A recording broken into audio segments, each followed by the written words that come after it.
எங்களை நேசிக்கிற எங்கள் நல்ல ஆண்டவரே, இந்த நாளுக்காக நாங்கள் உம்மை துதிக்கிறோம், உம்மை ஸ்தோத்தரிக்கிறோம். உம்மை ஆராதிக்கும்படியாக, உம்முடைய வசனங்களை வாசிக்க கேட்கும்படியாக, உம்முடைய வசனங்களை தியானிக்கும்படியாக எங்களுடைய வாழ்க்கையில் நீர் தந்திருக்கிற இன்னொரு ஆராதனை வேளைக்காக உமக்கு நன்றி செலுத்துகிறோம். உம்முடைய ஆவியானவரை கொண்டு எங்களோடு பேசும், அவைகளை கேட்கவும் அவைகளை செய்யவும் எங்களுடைய இருதயத்தை கர்த்தர் பக்குவப்படுத்தும். இயேசு கிறிஸ்துவின் நாமத்தில் ஜெபிக்கிறோம் எங்கள் நல்ல பிதாவே, ஆமென்.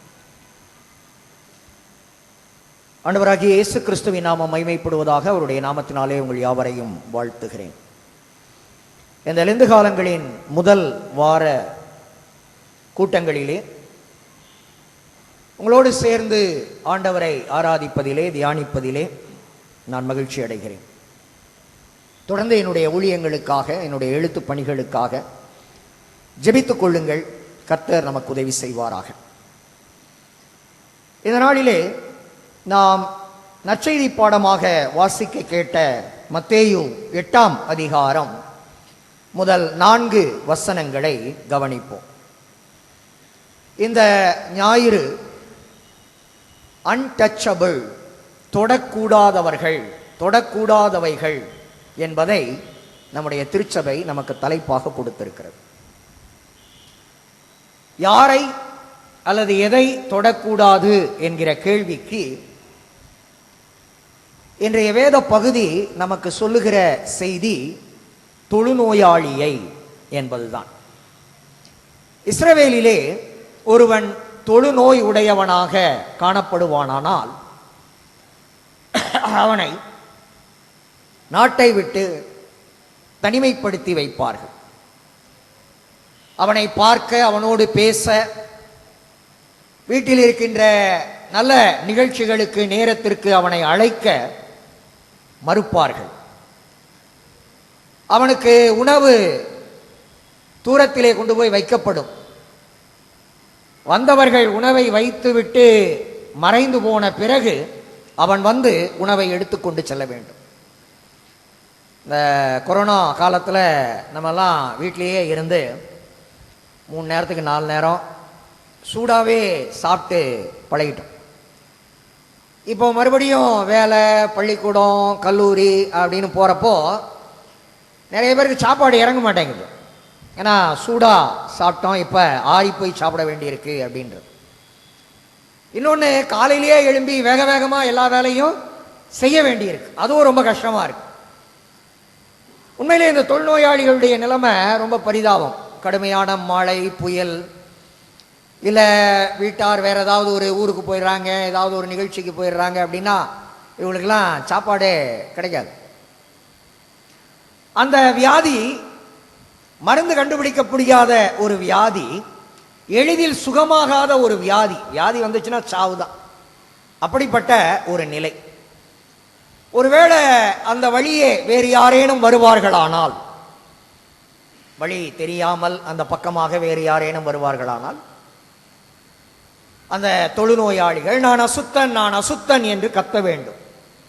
அப்போது வருகிறவர்கள், ஓ இங்கு தொழுநோயாளிகள் இருக்கிறார்கள், நாம் இந்த பக்கம் செல்லக்கூடாது என வேறு பக்கமாய் விலகி போய்விடுவார்கள். அவர்களை பார்ப்பது கூட மறுக்கப்பட்ட ஒரு காலம். அந்த காலத்திலே ஒரு மனிதன் அந்த வழியாய் கிறிஸ்து வருகிறார் என்பதை அறிந்தபோது அவரிடம் வந்து தான் சுகம் பெற மன்றாடினான். ஆண்டவர் அவனுக்கு சுகம் கொடுத்தார். சுகம் கொடுத்தார் என்பதை விட நாம் கவனிக்க வேண்டிய மிக முக்கியமான வார்த்தை மத்தேயு 8ஆம் அதிகாரம் 3வது வசனத்திலே 2வது வரியிலே வருகிறது. அவனை தொட்டு, அவனை தொட்டு. தொழுநோயாளியாய் இருந்தவனை பார்ப்பது, அவனோடு பழகுவது, அவனோடு பேசுவதே அசுத்தமான செயல், தடை பண்ணப்பட்ட செயல் என்று இருந்த காலகட்டத்தில் ஒரு தொழுநோயாளியை கிறிஸ்து தொட்டு சுகமாக்கினார். பின்னொரு முறை 10 தொழுநோயாளிகள் ஆண்டவரிடம் வந்து எங்களை சுகமாக்க வேண்டும் என வேண்டிக் கொண்டார்கள். போங்கள் என்று ஆண்டவர் அனுப்பினார். போகிற வழியில் அவர்கள் சுகம் பெற்றார்கள். அதையும் நாம் அறிவோம். இந்த தொழுநோயாளி தான் முதலாவதாக கிறிஸ்துவிடமிருந்து சுகம் பெற்ற தொழுநோயாளி. அவன் சுகம் பெற என்ன காரணம்? 2 காரணங்களை நாம் கவனிக்கலாம். முதலாவதாக மத்தேயு 8ஆம் அதிகாரம் 2ஆம் வசனத்தின் 2ஆம் வரியில் அவன் செய்த ஒரு செயலை பார்க்கிறோம். பணிந்து பணிந்து அவரை அவன் பணிந்து கொண்டான், பணிவுடன் நடந்து கொண்டான், அவரை தொழுது கொண்டான், அவரை வணங்கினான். இதுதான் அவன் தொடப்படவும் சுகம் பெறவும் முதலாவது காரணமாய் இருந்தது. இந்த பணிந்து என்பது பணிந்து கொண்டார்கள் என்று சொல்லப்படும் போது ஆராதித்தார்கள், தொழுது கொண்டார்கள் என்றெல்லாம் புரிதலுக்குள்ளாகிறது. நாம் ஆண்டவரை ஆராதிப்பதற்காக வந்திருக்கிறோம். இந்த ஆராதனையில் ஆண்டவரை நாம் தொழுது கொள்ளுகிறோம், அவரை வணங்குகிறோம், அவரை பணிகிறோம். ஆனால் நம்முடைய பணிதலுக்கும் அவனுடைய பணிதலுக்கும் ஒரு வித்தியாசம் இருந்தது. பணிதல்னா என்ன அப்படின்னு நாம் சரியாய் விளங்கிக் கொள்வோமானால் அவனை போன்ற ஒரு பணிதல் நமக்குள்ளும் இருக்கும். ஒரு சின்ன பையன் சேட்டை பண்ணிட்டான், அம்மா அவனை திட்டாங்க, அவனுக்கு பயங்கர கோபம், அப்படியே விறப்பா நின்றுகிட்டு இருக்காங்க. அவங்க அம்மா கோபத்தில் அவனை திட்டிகிட்டே இருக்காங்க. திட்டிகிட்டே இருந்தம்மா உட்கார்றா அப்படின்றாங்க. அவன் உட்கார மாட்டேங்கிறான், நின்றுக்கிட்டே இருக்கான். உட்கார்றா, உட்கார மாட்டேன், நான் நின்றுக்கிட்டு தான் இருப்பேன். அவங்க அம்மாவுக்கு ரொம்ப கோபம் வந்து அவனை பிடிச்சி அழுத்தி உட்கார வச்சிடுறாங்க கீழே. அப்படி உட்கார வச்சோன்னு அவன் சொன்னானா, நீங்கள் பிடிச்சி உட்கார வச்சிட்டீங்க, ஆனால் என் மனசுக்குள்ளே நான் நின்றுக்கிட்டே தான் இருக்கேன். நீங்கள் பிடிச்சி என்னை உட்கார வச்சிட்டீங்க, ஆனால் நான் நின்றுக்கிட்டே தான் இருக்கேன். கோயிலையும் நிறைய பேர் அப்படி தான் இருக்காங்க. கோயிலுக்குள்ள உடம்பு இருக்கு, மனசும் எண்ணமும் எங்கெங்கேயோ இருக்கு. இதில் எந்த காலம்ன்றதுனால கறிக்கடையை சுற்றி வர்றதுக்கு வாய்ப்பு கொஞ்சம் குறைவாக இருக்கலாம்.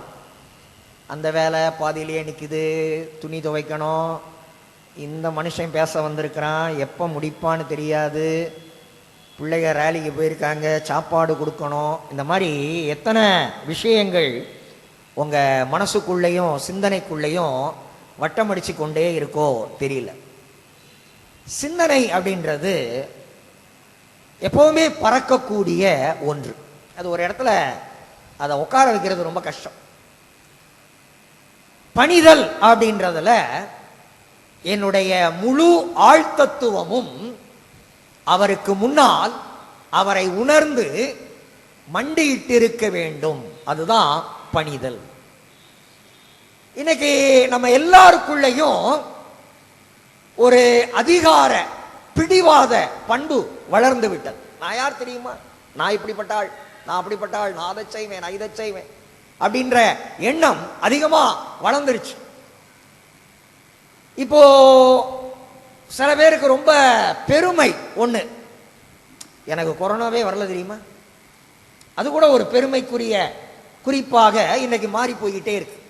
இப்படியெல்லாம் இருக்கக்கூடிய நான் இந்த எண்ணத்தோடு, இப்படிப்பட்ட ஒரு மமதையோடு, பெருமையோடு, அகங்காரத்தோடு ஆண்டவருடைய சந்நிதியில் வந்து அமர்ந்திருந்தால் அதற்கு பெயர் பணிதல் அல்ல, அது பணிந்து கொள்ளுதல் அல்ல, அது ஆராதிப்பதல்ல, அது தொழுது கொள்வதல்ல. சரி, எப்படி பணிந்து கொண்டார்கள்? 2 நபர்கள் ஆண்டவரை எப்படி பணிந்து கொண்டார்கள் என்பதை நாம் பார்ப்போம். முதலாவதாக ஆதியாகமம் 18ஆம் அதிகாரத்திலே ஆண்டவரோடு ஆபிரகாம் பேசுகிறார். ஆதியாகமம் 18ஆம் அதிகாரம் 27வது வசனத்தில் ஆண்டவரிடம் பேசும்போது அவர் தன்னை இப்படி அடையாளப்படுத்துகிறார். வாசிக்கிறீங்களா யாராவது? ஆதியாகமம் 18:27. ஆபிரகாம், இதோ தூளும் சாம்பலுமாயிருக்கிற அடியேன் ஆண்டவரோடே பேச துணிந்தேன். ஆதியாகமம் 24ஆம் அதிகாரத்தில் ஆபிரகாமினுடைய வேலைக்காரன் ஆபிரகாமை பற்றி ரெபேக்காளுடைய வீட்டில் பேசுறார். அப்படி பேசும்போது வேலைக்காரன் ஆபிரகாமை பத்தி என்ன சொல்றாரு? என்னுடைய எஜமானை கர்த்தர் ஆசீர்வதித்திருக்கிறார், அவர் மகா ஐஸ்வர்யம் உள்ளவராயிருக்கிறார். ஆபிரகாமிடமிருந்த ஆடுகளின் எண்ணிக்கை மிகுதி, மாடுகளின் எண்ணிக்கை மிகுதி, கழுதை ஒட்டகங்களினுடைய எண்ணிக்கை மிகுதி, அவைகளை பராமரிக்கிற, அவனுக்கு வேலை செய்கிற, சேவகம் செய்கிற வேலைக்காரர் வேலைக்காரிகளினுடைய எண்ணிக்கை மிகுதி, அவனுக்கு இருந்த ஆஸ்திகள் மிகுதி. பெரிய பணக்காரன் அவன். இன்னைக்கு வேணும்னா அவன் விவசாயிகள் லிஸ்ட்ல வந்துடலாம். ரொம்ப கீழான இழிவான ஒரு நிலைக்கு இன்னைக்கு வேணும்னா அவன் வரலாம். ஆனா அன்னைக்கு அவன் மிகப்பெரிய பணக்காரன். ஆனா நான் இவ்வளோ பெரிய அந்தஸ்துடையவன், அதிகாரமுடையவன், பலமுடையவன் அப்படின்ற எண்ணம் அவனுக்குள்ள இல்லை. ஆதியாகமம் 14ஆம் அதிகாரத்துல இந்த ஆபிரகாமினுடைய உறவினன் லோத்தை சோதோமின் மன்னன் சிறைபிடித்து கொண்டு போன போது அவனை துரத்தி சண்டையிட தன்னிடம் இருந்த படை வீரர்களை ஆபிரகாம் கூட்டிக் கொண்டு போனான். அப்ப அவன்கிட்ட ஒரு படையே இருந்தது, யுத்த வீரர்களும் இருந்தார்கள். அப்ப அவன் ஒரு விவசாயி, ஒரு பண்ணையார், ஒரு ஐஸ்வர்யம் உள்ளவன் மட்டுமல்ல, அவன் ஒரு சின்ன ராஜா. அப்படி இருந்தவன். அவன் 18ஆம் அதிகாரத்தில் ஆண்டவர்கிட்ட பேசும்போது தன்னை அடையாளப்படுத்துகிறான். இதோ தூளும் சாம்பலுமான அடியேன். இதுதான் பணிந்து. இந்த உலகத்துக்கு நான் என்னவா வேணுமானாலும் இருக்கலாம். இந்த உலகத்தில் நான் எவ்வளவு பெரிய நபராய், முக்கியமான நபராய் இருக்கலாம். இந்த உலகத்தார் என்னை எப்படி வேண்டுமானாலும் புகழலாம், பாராட்டலாம். ஆனால் உமக்கு முன்பாக நான் ஒன்றுமில்லாதவன், நான் சாதாரணமானவன், நான் தூளுக்கு சாம்பலுக்கு சமமானவன். அதுதான் சிறப்பு. இரண்டாவதா நம்ம பார்க்க போற நபர் ஏசாயா. ஏசாயா 6ஆம் அதிகாரத்துல ஏசாயா தன்னுடைய சோகத்தில் சில மணித்துளிகளை ஆலயத்திலே செலவிட வேண்டும் என வருகிறார். அப்ப ஆண்டவருடைய மகிமையை அவர் பார்க்கிறார். அந்த மகிமையை அவர் எப்படி பார்க்கிறார்? சேராபீன்கள் 2 செட்டைகளால் தங்கள் முகத்தை மூடி, 2 செட்டைகளால் தங்கள் கால்களை மூடி, 2 செட்டைகளால் பறந்து, 3வது வசனம், ஒருவரை ஒருவர் நோக்கி சேனைகளின் கர்த்தர் பரிசுத்தர் பரிசுத்தர் பரிசுத்தர் என்று கூப்பிட்டு சொன்னார்கள். இதை பார்த்த உடனே ஏசாயா சொன்னாரா 5வது வசனத்துல, அப்பொழுது நான் ஐயோ அதமானேன், நான் அசுத்த உதடுகளுள்ள மனுஷன், அசுத்த உதடுகளுள்ள ஜனங்களின் நடுவில் வாசமாயிருக்கிறவன். ஏசாயா 1 முதல் 5 அதிகாரத்தை வாஸ்து பார்த்தீங்கன்னா, நீயா உனக்கு ஐயோ, நீயா உனக்கு ஐயோ, நீ இப்படிப்பட்டவனா உனக்கு ஐயோ அப்படின்னு ஊர்ல இருக்கிற எல்லாருக்கும் ஐயோ சொல்லிட்டு இருப்பார். மகா பெரிய தீர்க்கதரிசி, முக்கியமான தீர்க்கதரிசி, தீர்க்க தரிசன புஸ்தகங்கள்லயே அதிக பக்கங்கள் எழுதின தீர்க்கதரிசி. ஆனா ஆண்டவருடைய ஆலயத்துக்கு வந்த உடனே அவர் சொல்றார், நான் அசுத்த உதடுகள் உள்ள மனுஷன். நான் ஒரு ஊழியக்காரன் தான், நான் தீர்க்கதரிசி தான், எல்லாருக்கும் ஐயோ ஐயோன்னு சொன்னவன் தான். ஆனா இப்ப எனக்கே ஐயோ, நானும் நல்லவன் அல்ல, நான் வாழுகிற என்னுடைய மக்களும் நல்லவர்கள் அல்ல, நான் அதமானேன், நான் இல்லாமற் போய் விடுவேன். உம்முடைய பிரசன்னம் அவ்வளவு பெரியது, உம்முடைய மகிமை அவ்வளவு வல்லமையானது.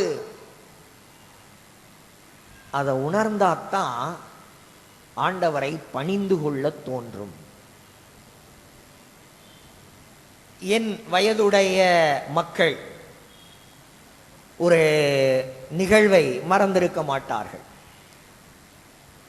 நமக்கு முன்னால இருந்த தலைமுறை மக்கள்லாம் அப்பாவுக்கு முன்னால நின்னே பேச மாட்டாங்க, அப்பாவுக்கு பின்னால நின்று பேசுவாங்க.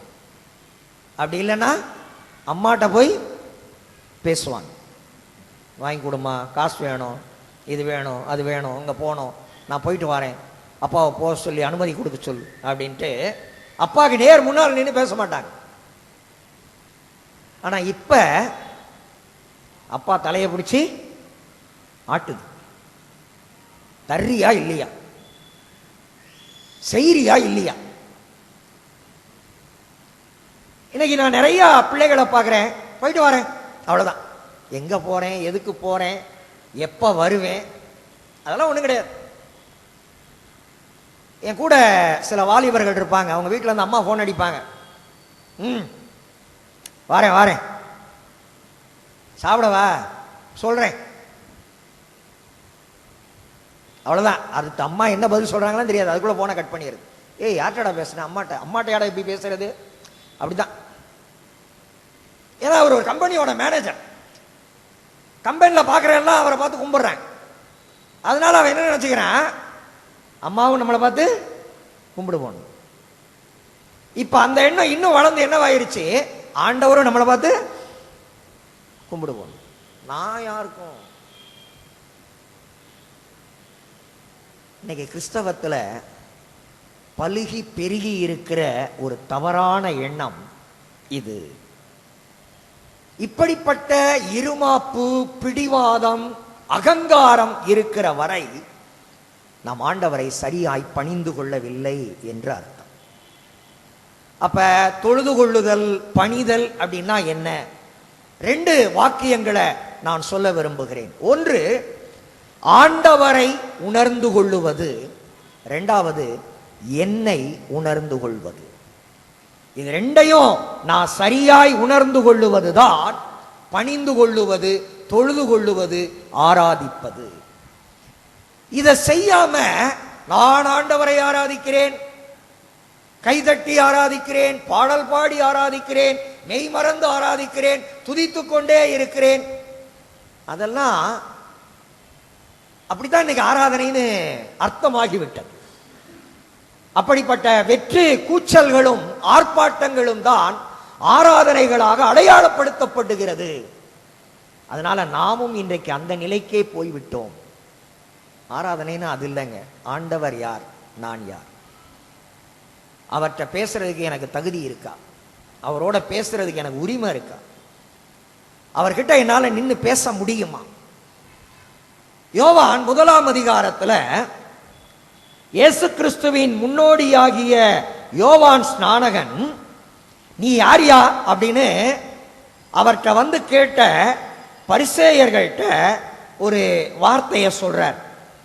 என்ன சொல்றார் அப்படின்னா, 27வது வசனம் பாருங்க, யோவான் 1:27 பிந்தின பகுதி. அவருடைய பாதரட்சையின் வாரை அவிழ்ப்பதற்கும் நான் பாத்திரன் அல்ல.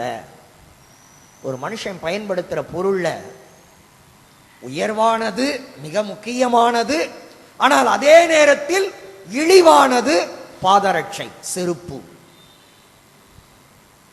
10,000 ரூபாய்க்கு செருப்பு வாங்கிட்டு வந்தாலும் அதை வெளியே தான் கழட்டி போடணும். அதை போட்டுக்கிட்டே நம்ம வீடு முழுக்க அலைய முடியாது. வீட்டுக்குள்ள செருப்பு போடணும்னா அதுக்கு ஒரு செருப்பு, வெளியே ஒரு செருப்பு, ஹாலுக்கு ஒரு செருப்பு, திருமணத்துக்குன்னா ஒரு செருப்பு, ஆலயத்துக்குன்னா வேற மாதிரி ஒரு செருப்பு. ஏன்னா சமயத்தில் தூக்கிட்டு வர போயிடுறான், அதனால அதுக்கு வேற மாதிரி ஒரு செருப்பு. அதனால இப்ப செருப்புக்கே வீட்டில் அலமாரி மாதிரி ஒன்று பெருசு வைக்க வேண்டியிருக்கு. உண்மைதான். ஆனா எவ்வளவு தரமானதாய் விலை உயர்ந்ததாய் இருந்தாலும் அது செருப்பு, அது மிக இழிவானது. யோவான் ஸ்நானகன் சொல்றாரு, அவர் போட்டிருக்க செருப்பை தொடுறதுக்கு கூட எனக்கு தகுதி இல்லை. சரி, யார் இந்த யோவான் ஸ்நானகன்? ஆண்டவர் இந்த யோவான் ஸ்நானகனை பத்தி என்ன சொல்றார்? பெண்களிடத்தில் பிறந்ததில் யோவானை போல் சிறப்பானவன், மேன்மையானவன் யாரும் இல்லை. இன்னைக்கு நம்மெல்லாம் நம்மளை மேன்மைன்னு நினைச்சுக்கிட்டு இருக்கமே, நம்ம எல்லாரை விட மேன்மையானவன் யோவான். அந்த மேன்மையான யோவான் சொல்லுகிறான், இயேசு கிறிஸ்துவின் பாதுகையை தொட எனக்கு தகுதி இல்லை. ஆனா நம்ம என்ன பண்றோம்? அவர் தோள் மேல ஏறி உட்காந்துக்கிட்டு இருக்கோம். அவருக்கு செருப்பை தொடுறதுக்கே அதிகாரம் இல்லையா, ஆனா நம்ம அவர் தோள் மேல ஏறி உட்கார்ந்துகிட்டு இருக்கோம். இதைத்தான் பணிதல் என்று நாம் எண்ணிக்கொண்டிருக்கிறோம்.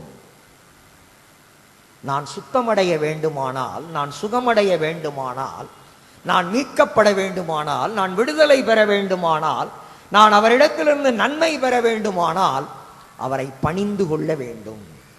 அவரை பணிந்து கொள்ள வேண்டும்.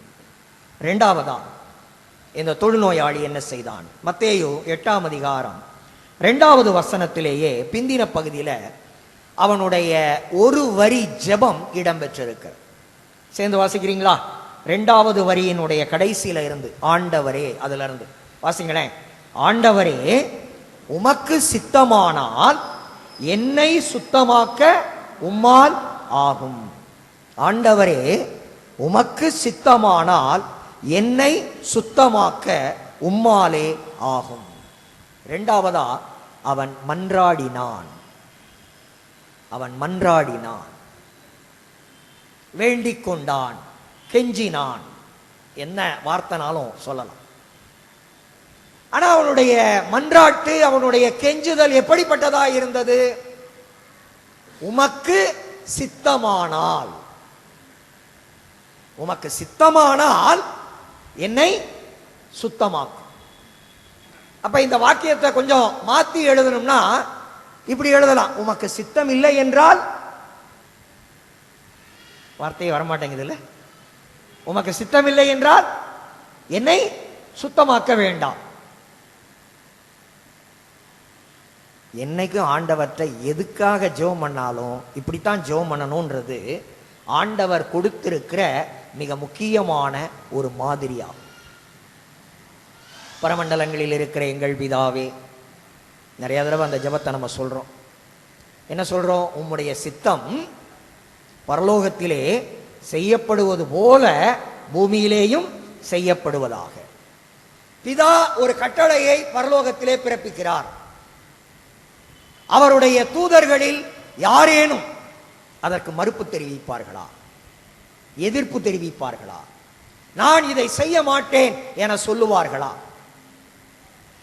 ஆனா உம்முடைய சித்தம் பரலோகத்திலே செய்யப்படுவது போல பூமியிலேயும் செய்யப்படுவதாக மன்றாடுகிற நாம், ஆண்டவரே எனக்கு இது வேணும், இன்னைக்கு வேணும், இத்தனை மணிக்கு வேணும், இப்படி வேணும், இப்பவே வேணும். அதான் சொன்னேன்ல, இந்த அப்பாவையே மிரட்டுறோம் அப்படின்னு. அப்படி அப்பாவையே மிரட்டுற மாதிரியே ஆண்டவரையும் மிரட்டியே நம்முடைய ஜெபங்கள் அமைந்திருக்கிறது. ஆண்டவருடைய சித்தத்திற்கு ஒப்பு கொடுப்பது என்பது என்னுடைய சித்தத்தை ஆண்டவர் நிறைவேற்ற வேண்டும் என்கிற எதிர்பார்ப்பை முன்னிறுத்துவது அல்ல. அவர் செய்தாலும் செய்யாவிட்டாலும் அதை ஏற்றுக்கொள்வது என்பதாகும். தானியேல் 3ஆம் அதிகாரத்தில் அனனியா, மிஷாவேல், அசரியா அப்படின்ற 3 பேரை பத்தி நம்ம பார்க்கிறோம். சிலருக்கு ஒருவேளை இந்த பேர் கொஞ்சம் புதுசா இருக்கலாம். சாத்ராக், மேஷாக், ஆபேத்நேகோ அப்படின்னா அது ரொம்ப சுலபமா புரியும். சாத்ராக், மேஷாக், ஆபேத்நேகோ அப்படின்றது பாபிலோனிய பெயர்கள். அனனியா, மிஷாவேல், அசரியான்றது அவர்களுடைய எபிரேய பெயர்கள். நான் எபிரேய பெயரை சொன்னேன் முதல். இந்த அனனியா, மிஷாவேல், அசரியான்ற 3 பேரும் ராஜா நிறுத்தின பொற்சிலையை வணங்கவில்லை என்பதினால் அக்கினி சூளையில் போட கட்டளை பிறந்தது. அவர்கள் எதிர்த்து பேசினார்கள் என்பதினால் அக்கினி சூளை மேலும் மேலும் சூடாக்கப்பட்டது. அப்ப அவங்க சொன்னாங்களாம், என்ன சொன்னாங்க? 17, 18ஆம் வசனங்கள், தானியேல் 3, 17, 18ஆம் வசனங்கள். நாங்கள் ஆராதிக்கிற எங்கள் தேவன் எங்களை தப்புவிக்க வல்லவராயிருக்கிறார். அவர் எரிகிற அக்கினிச்சூளைக்கும் ராஜாவாகிய உம்முடைய கைக்கும் நீங்களாக்கி விடுவிப்பார். அதோடு அவங்க நிப்பாட்டல. அவங்க 18ஆவது வசனத்துல இன்னொரு விஷயத்தையும் சொல்லுகிறார்கள், விடுவிக்காமற் போனாலும். விடுவிப்பார், விடுவிக்காமற் போனாலும். இதுதான் ஆண்டவருடைய சித்தத்திற்கு அர்ப்பணிப்பது. இந்த அக்கினிச்சூளையில் விழுந்து நாங்கள் செத்து போக வேண்டுமா, அல்லது அக்கினிச்சூளையில் உயிரோடு உலாவி வெளியே வர வேண்டுமா இதில் எது ஆண்டவருடைய சித்தம் என்பது எங்களுக்கு தெரியாது. ஒருவேளை ஆண்டவர் எங்களை விடுவித்தாலும் அல்லது விடுவியாமற் போனாலும் நாங்கள் அவரையே வணங்குவோம். அதுதான் அவங்க சொல்லி முடிக்கிறாங்க. அதுதான் ஆண்டவருடைய சித்தத்திற்கு அர்ப்பணித்து ஜெபிக்கிற ஜெபம் ஆகும். இதுல நமக்கு மிக தெளிவான நல்ல மாதிரியா இருப்பது கிறிஸ்துவின் ஜெபம். மத்தேயு 26ஆம் அதிகாரம் 39வது வசனத்திலே, மத்தேயு 26:39 கெத்சமனே தோட்டத்திலே சீஷர்களை விட்டு தனியே வந்து அவர் கலங்கி மன்றாடினார். சிலுவையை குறித்த புரிதல் அவருக்குள் வந்தபோது மிகப்பெரிய பயம் வந்தது. அப்ப அவர் ஜெபம் பண்ணார். என்ன ஜெபம் பண்ணார்?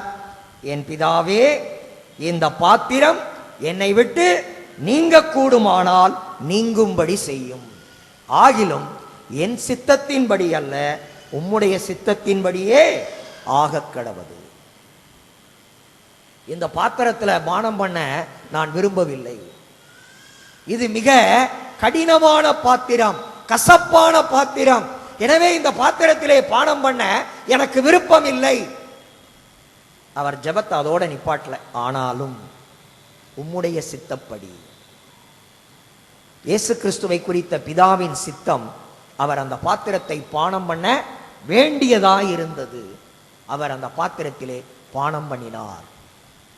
அந்த பாத்திரத்தில் பானம் பண்ணும்போது எரிச்சலோடு, முறுமுறுத்தலோடு, புலம்பலோடு, என்னை இப்படி மாட்டி விட்டுட்டாங்க, இந்த யூதாஸ் பையன் என்னை காட்டி கொடுத்து இப்படி சிக்கல் ஆக்கி வச்சுட்டான், இந்த பிரதான ஆசாரியர்கள்லாம் இப்படி தீர்ப்பு கொடுத்து என்னை இப்படி சிலுவையை சுமக்க விட்டாங்க, சிலுவையில் அடிக்க விட்டாங்க அப்படின்னு புலம்பிக்கிட்டே இருந்தாரா?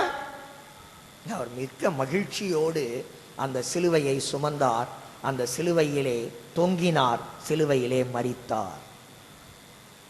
சரி என்றாலும் இல்லை என்றாலும் அதை மகிழ்வோடு ஏற்றுக்கொள்ள நம்முடைய மனதை பக்குவப்படுத்தின பின் நாம் செய்ய வேண்டிய ஜெபம் உம்முடைய சித்தத்தின்படி ஆக கடவது. சும்மா எல்லாம் சொல்றாங்க, நம்மளும் சொல்லுவோம், பைபிள்ல இப்படிதான் சொல்லணும்னு சொல்லியிருக்கு, நம்ம சொல்லுவோம் அப்படின்னு சொல்லுவது அல்ல. ஜெபமே நம்ம வாழ்க்கையில ரொம்ப வித்தியாசமானதாயிடுச்சு. எந்திரிச்ச உடனே ஜெபம் பண்ணணும், அப்படியே படுக்கையிலேயே பண்ணிவிட்டி மாதிரி இல்லை. சில நேரம் அப்படி ஜெபம் பண்ணிட்டு இருக்கும் போதே தூக்கம் வந்துடுது, இன்னொரு தடவை எழுப்ப வேண்டியிருக்கு, இல்லை அலாரம் அடிக்க வேண்டியிருக்கு. அப்புறம் கண்டிப்பாக சாப்பிட்றதுக்கு முன்னால் ஜெபம் பண்ணணும், வெளியே போகிறதுக்கு முன்னால் ஜெபம் பண்ணணும், தூங்குறதுக்கு முன்னால் ஜெபம் பண்ணணும். தூங்குறதுக்கு முன்னால் ஜெபத்தை ஆரம்பித்து அப்படியே ஜெபத்திலேயே தூங்கி எந்திரிச்ச பிறகு அப்படியே மீதி ஜெபத்தை பண்ணி ஜெபம் முடிவடைந்தது. நிறைய பேர் அப்படிலாம் ஜெபம் பண்ணுறாங்க. ஜெபம்ன்றது இப்படிலாம் பண்ணுறது இல்லைங்க. ஜெபம்ன்றது ஒரு ஆயத்தம் செய்து மிக சரியாய் கவனமாய் செய்ய வேண்டியது. என்னுடைய மாம்சத்தையும் என்னுடைய ஆவியையும் என் ஆன்மாவையும் ஒருங்கிணைத்து நான் செய்ய வேண்டியது ஜெபம். அப்படி நான் ஒருங்கிணைத்து ஜெபம் பண்ணாம சும்மா ஏதோ ஏதோ ஏதோ என்று நான் செய்து கொண்டே இருப்பதனால தான் என்னால் ஆண்டவருக்கு பிரியமானவனா நிற்கவும் முடியல, வாழவும் முடியல. ஆண்டவர் வேதத்தின் மூலமாய் கற்றுக் கொடுக்கிற பாடங்களை விளங்கி கொள்ளவும் முடியல, செயல்படுத்தவும் முடியல. வேதத்திற்கு முரணான பார்வையுடைய, புரிதலுடைய, பேச்சுடைய, செயல்பாடுடைய, எண்ணங்களுடைய மனிதனாகவே நான் வாழ்ந்து கொண்டிருக்கிறேன். கிறிஸ்தவன் என்று பெயர் பெற்றிருக்கிறேன், ஆனால் எனக்கும் கிறிஸ்தவத்திற்கும் தொடர்பே இல்லை. ஏன்?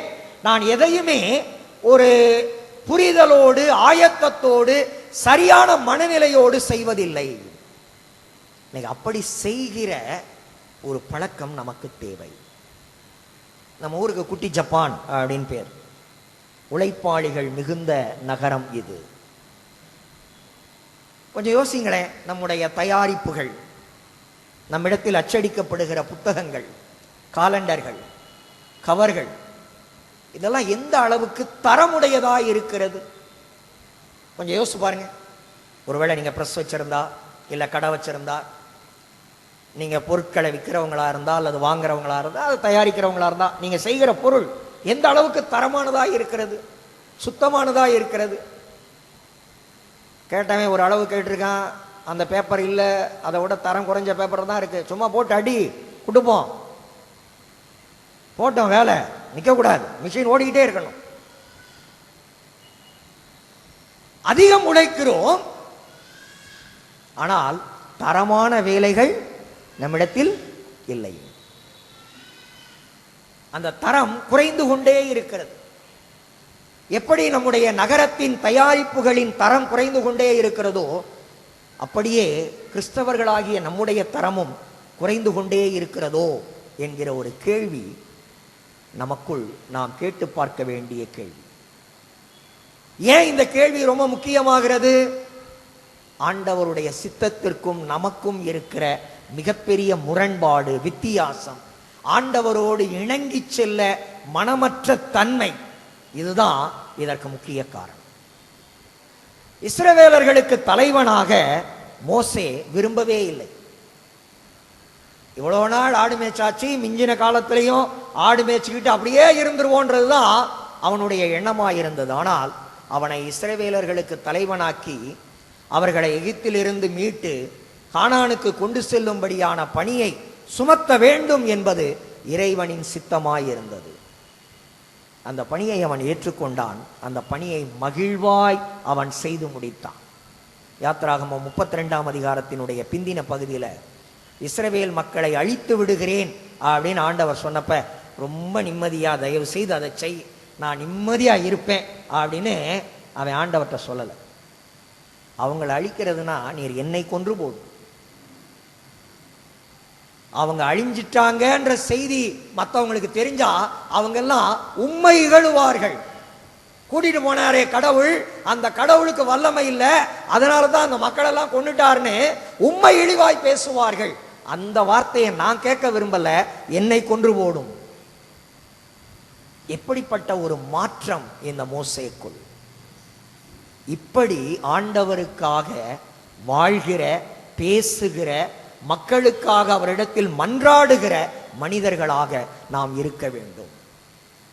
ஆனா இன்னும் நம்மையே சுத்தப்படுத்திக்கிட்டு, நம்மையே தயாரிப்பதற்கு, நம்மையே தரமுள்ளவர்களாய் மாற்றுவதற்கு அதிக நேரத்தை செலவிட வேண்டியதாய் இருக்கிறதே.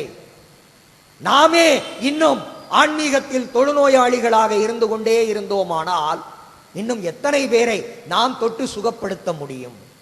இன்னும் எத்தனை பேர் நம்மை பார்த்து இந்த ஆண்டவரிடத்தில் வருவார்கள்? அப்ப நம்முடைய பணி மிக முக்கியமானது. நான் நெடுங்காலமாய் அவரை நெருங்கி இருக்கிறேன், அவரை தொட்டு இருக்கிறேன், அவர் என்னை பலமுறை தொட்டு இருக்கிறார். இன்னும் அந்த சுத்தம், இன்னும் அந்த தூய்மை, இன்னும் அந்த ஒழுக்கம் எனக்குள் வரவில்லையா? 2 வார்த்தைகளில் நலம் பெற்றவனாய் இயல்பான மனித வாழ்க்கைக்குள்ளாய் அந்த தொழுநோயாளி வந்து விட்டான். இதுபோல் எத்தனையோ 2களை நாம் கடந்து வந்திருக்கிறோம். நமக்குள் அந்த மாற்றம் நிகழ்ந்திருக்கிறதா? இதுவரை ஒருவேளை அந்த மாற்றம் நிகழாமல் இருந்திருக்குமானால் இந்த ஆண்டின் இந்த தபசு நாட்களில் அந்த மாற்றம் நமக்குள் நிகழட்டும். கர்த்தர் நமக்கு உதவி செய்வாராக. ஆமென்.